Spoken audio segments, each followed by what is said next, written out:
Hey y'all, it's Poseidon. In today's video, I'm going to go over 5 things that you can practice that are going to help you improve at Mortal Kombat 1. These things can be used to improve at any fighting game. I use these exact method to improve and win tournaments at not only Mortal Kombat 1, but Mortal Kombat 11. I used it for Super Smash Bros. Melee and even Super Smash Bros. Ultimate, where I didn't really win any tournaments, but I did get power ranked multiple times in my region and use these skills to beat at least every player in the region except one, at least one time in a tournament set. So these things are very good, and they'll help you improve at basically any fighting game. I'm going to use them specifically to tell you how to improve at Mortal Kombat 1.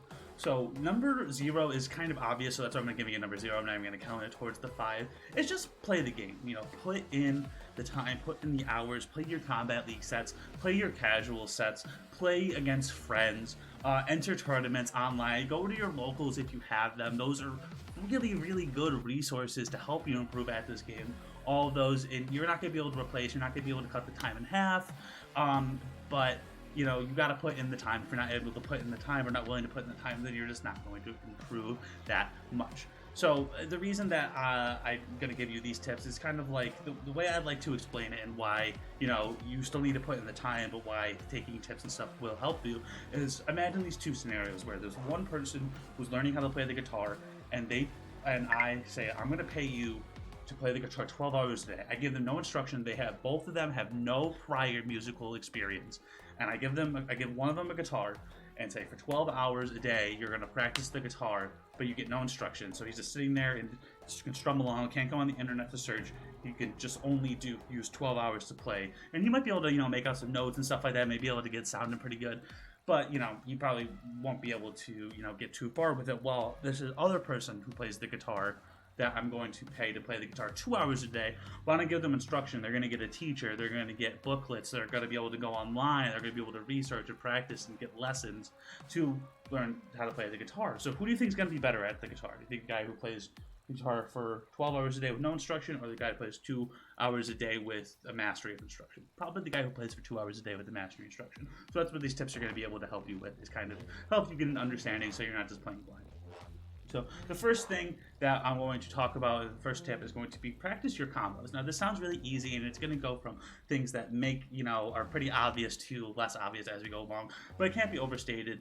You know, it's things that are going to help you improve the most are the things that are so obvious that you don't even think to practice them, you don't even think to do them, and this goes for life as well as fighting games. But making sure that you're getting, you know, all the damage that you can, making sure that you can basically autopilot your combos based off the opening that you get, you know, so you don't have to think much about getting the opening. As I dropped that combo right there, but it's whatever, you understand the point. That's why you practice, is that so when the hardest part of fighting games is neutral and getting the opening to begin with, you know, fighting against your opponent and getting that opening, getting that hit. So you don't want to clog your brain with, oh wow, I got the hit, now what combo do I go into? You should be able to just autopilot right into that combo, get the max damage that you can, or at least a solid amount, a good amount, and that way, like, you're not clogging your brain too much, so you can focus on neutral, and then you can cash out your damage when you get that opening. That's a big thing. So the second thing you're going to want to practice is your movement. You're going to want to be able to move and know when you can get out of buttons, knowing when the frame that you can get out, knowing when, how much lag you have. When you do something, you know, force ball, when can you move and get out of there. This game even has block dashing, so it's going to be faster than just regular dashing. So you dash and you're a little slow right here, but if you press the block button after a dash, you actually cancel a little bit of that end lag out, so you can move faster. I can't understate the importance of practicing your movement in any fighting game. Different games have different severities of how much you should practice and care about your movement, but in any fighting game, your movement, if you're skilled in a fighting game as a house, then your movement is the foundation. You're going to want to have a strong foundation if you're going to have a strong skill set in the game. So that's a big thing. So the third thing I want to teach you how to practice, and you may have not practiced this before, you don't even necessarily need to play the game, although I do recommend you practice it in the game, is practicing your patience, or practicing just playing patient. And that doesn't mean camping, that doesn't mean running away, that doesn't mean running away and shooting projectiles. Playing patient is essentially waiting for your opponent to, or essentially just not trying to instigate every situation. So when I notice when someone is newer to the game or they're trying to improve and they're newer to the competitive community, a big thing that they do is they always try to close the gap. They're always trying to instigate they feel like it's their obligation to initiate every interaction, or at least most interactions, and they end up doing unsafe stuff. You end up hanging yourself off the dry and getting comboed. If you notice, like when I play someone who is newer, let's say I'll backing away and they'll do something unsafe or they'll try to close the distance. You'll be surprised how many times if you just sit at mid to full screen, if you're just sitting here, how many times your opponent is going to do something unsafe, silly, or kind of crazy to try to get in on you, and you end up getting a punish. So it's very important. You don't even, like I said, you don't even necessarily need to be playing the game to practice this. It's just simply, practicing, having conversations with people and just hearing them out. Don't being in a rush to get your side of the conversation out. Even things like meditation, just sitting in a quiet place for 5 or 10 minutes and just practice, do some deep breaths. That stuff will help you tremendously. You'll be surprised at how much practicing patience will help you improve at these fighting games, especially Mortal Kombat. So number 4 isn't really something you can do. Well, it is something you can do, but it's not really like something you can practice. Is watch film. You're going to want to watch yourself play, and you're going to want to watch other people play the game. And the biggest thing when you're watching yourself that you want to look out for is when you get opened up, when you lose neutral, what is happening there, and trying to dissect those particular situations. Was it you were too close, you didn't understand frame data, you didn't understand that this person had a big enough button to hit you, you didn't understand that, this situation jailed with the cameo, you didn't realize that they had the cameo in the situation. Understanding that and being able to reverse engineer those situations and make it so, when you're facing that situation again, that you understand it and can deal with it in a better way. Because a lot of these situations, they're not just checkmate situations where you're going to lose. At least if you don't put the stuff leading up to that situation isn't necessarily checkmate. So it's very good to watch that. And watching other people will help you understand things about your character. Maybe you didn't understand you had options. Maybe you didn't understand you had certain combos of certain situations. Seeing how they deal with these certain situations with certain matchups and stuff like that. If you don't know, obviously watching anyone or watching any set will help, but watching people who play your character is particularly important. If you don't know who to watch, if you play a character and you don't know any person to watch or any film to watch, if you want to comment below in the comment section, I can tell you. If you just let me know your name, say, hey, who should I watch for XYZ character? Let me know, and I can link you at least a person, or maybe even link you some videos to help you so you can get some film and watch people play your character at a high level. Okay, so the last thing that I'm going to tell you, and the last tip is practicing your mindset and just overall your mentality. So a big thing, and something I see a lot of people do, a lot of people stream these games nowadays, and you'll see is someone will lose an interaction, whether they do something stupid, they get a misinput, or they didn't play the situation right. They knew the answer in their head, but it didn't come out on the screen, and they get angry and they get upset, and you see them complaining about the situation as they're getting comboed, and their anger and upsetness clouds their judgment to the point when it's the next interaction in the game, they're still on the previous interaction in their head, and they can't get past it, and they end up getting hit again, and it snowballs. And I see this happen time and time again.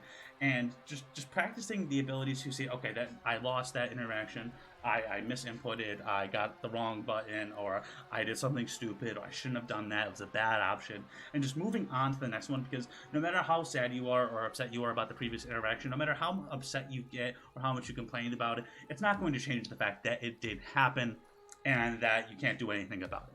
So it's like practicing moving on. And especially, if you're in tournament or you're in these clutch situations, telling yourself, like, in your head, I got this.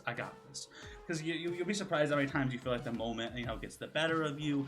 And I cannot underestimate for the importance of having a strong mentality when it comes to fighting games, especially if you're going to compete, even in Combat League or, stuff like that, these pseudo, competitive environments. Watching someone like Sonic Fox, who it seems like they're dead so many times, it seems like they should have lost, but they come back from the claws of defeat and they end up winning, and it's so much of their mentality, and there's just a belief that they are going to win this set.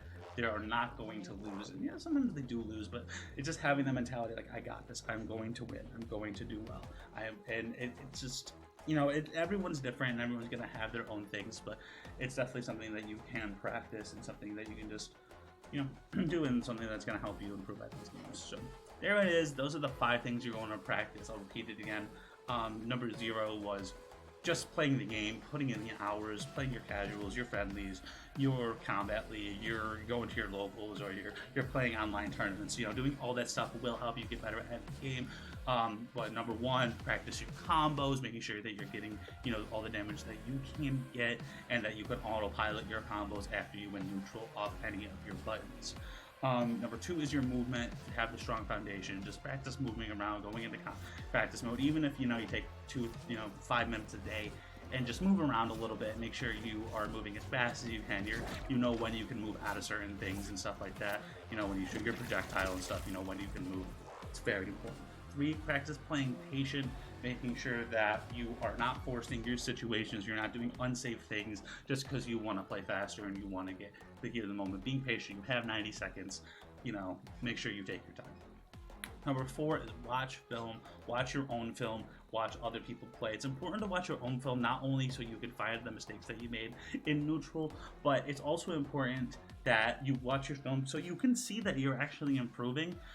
There's actually this record feature that is on PlayStation. I'm not sure if it's on other consoles. I don't think it's on PC. You can record it with something like Streamlabs, but then you can literally go save game tag and you can see how much, less 10, 5, 15, 3 minutes, and save the set that you previously played and go back and watch it, because it's going to be hard to see improvement if you're just going based off your results or your rank in Combat League. It's going to be hard to see how much you've actually improved. So you want to go back and watch yourself so you can actually see, like, oh look, I'm getting faster. Oh look, my combos are getting cleaner. Oh look, I'm landing these optimals more. Oh look, I understand these matchups better. Because if you're not watching yourself play, you're going to get discouraged at some point. You're going to feel like you're not improving. So it is important to do that, not only so you can help improve your neutral and things like that, but also just help you understand that you are improving at these games. And number 5 is practicing your mindset and making sure that you play with a clear mind. You can focus on the interactions and adapting to your opponent, because that's the biggest thing. Like I said, neutral is the biggest thing in fighting games. Being able to get that opening is the hardest thing about fighting games, because you literally are playing against another person. You're essentially trying to outsmart them in a chess-like way, and just having a clear mindset and being able to just go in there and believe that you're going to win. Just tell yourself that you got it. It's going to go a long way, and you would be surprised at how much that helps. So there you guys go. 5 things that you can use to improve at any fighting game, including Mortal Kombat 1. If you liked the video, please make sure to drop a like and a comment on the video, letting me know how much you liked it and how much you enjoy videos like this. If you haven't already, hit the subscribe button, and that will very much help me. I am on the way to getting that partnership at 1,000 subscribers, so every subscriber helps. I'm about 390 or 87 away at this point, so that'll very much help. But thank you guys so much for watching. I hope you enjoyed. I'll see you guys at the next video.